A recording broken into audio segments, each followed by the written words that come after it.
Təbiətdə heç bir cisim səbəb olmadan hərəkətsiz haldan hərəkətli hala keçməz. İnsan da təbiətin bir parçası olaraq bu qaydaya tabedir.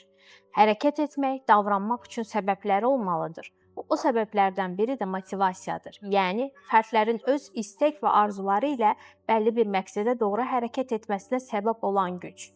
Amma o güc sadəcə daxili resurslar hesabına olmur.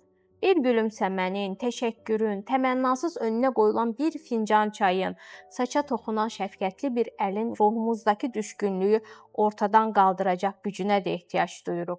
Çünki insanı ruhlandırmaq, təqdir etmək, onun önündəki maneələri qaldırmağa, yükünü yüngülləşdirməyə bərabərdir. Bəzən sadəcə yanındayam sözü belə bütün yorğunluğumuzu götürür, içimizdəki gücü yenidən oyadır. Ona görə gəlin xəsislik eləməyək, həyatın hər sahəsində bir-birimizi ruhlandıraq. Çünki motivasiya hamımıza lazımdır.